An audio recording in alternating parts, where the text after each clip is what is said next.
लूका रचित सुसमाचार अध्याय 15।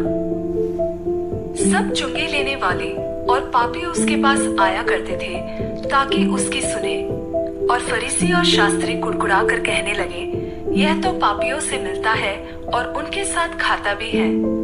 तब उसने उनसे यह दृष्टांत कहा, तुम में से कौन है जिसकी 100 भेड़ें हो और उनमें से एक खो जाए तो 99 को मैदान में छोड़कर उस खोई हुई को जब तक मिल न जाए खोजता न रहे, और जब मिल जाती है तब वह बड़े आनंद से उसे कंधे पर उठा लेता है और घर में आकर मित्रों और पड़ोसियों को इकट्ठे करके कहता है, मेरे साथ आनंद करो क्योंकि मेरी खोई हुई भेड़ मिल गई है।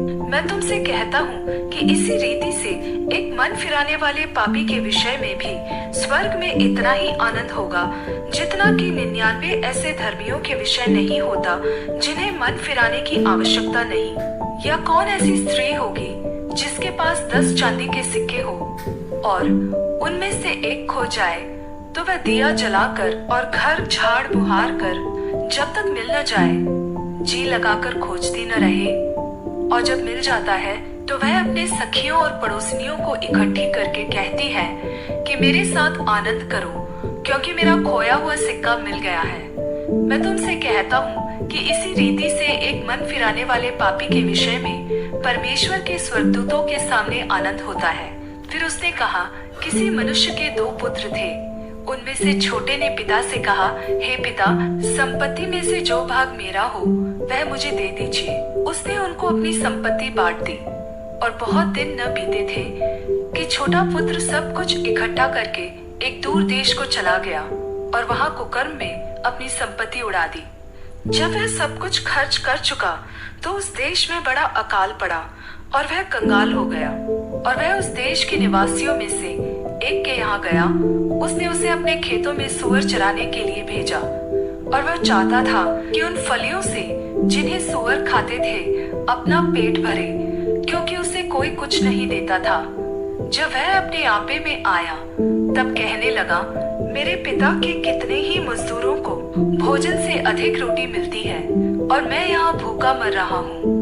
मैं अब उठकर अपने पिता के पास जाऊंगा और उससे कहूंगा कि पिताजी, मैंने स्वर्ग के विरोध में और तेरी दृष्टि में पाप किया है। अब इस योग्य नहीं रहा कि तेरा पुत्र कहलाऊं। मुझे अपने एक मजदूर के समान रख ले। तब वह उठकर अपने पिता के पास चला। वह अभी दूर ही था कि उसके पिता ने उसे देखकर तरस खाया और दौड़कर उसे गले लगाया और बहुत चूमा। पुत्र ने उससे कहा, पिताजी, मैंने स्वर्ग के विरोध में और तेरी दृष्टि में पाप किया है और अब इस योग्य नहीं रहा कि तेरा पुत्र कहलाऊं।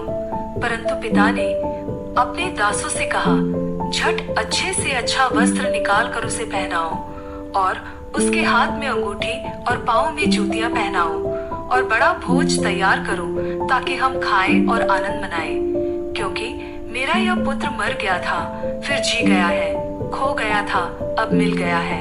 और वे आनंद करने लगे।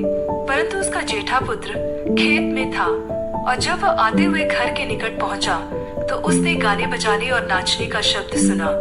और उसने एक दास को बुलाकर पूछा, यह क्या हो रहा है? उसने उससे कहा, तेरा भाई आया है और तेरे पिता ने बड़ा भोज तैयार कराया है क्योंकि उसे भला चंगा पाया है।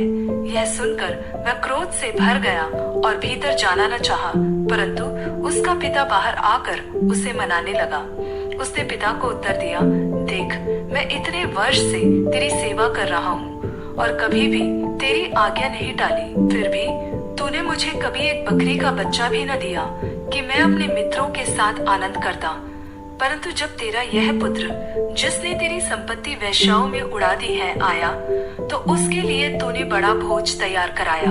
उसने उससे कहा, पुत्र, तू सर्वदा मेरे साथ है और जो कुछ मेरा है वह सब तेरा ही है।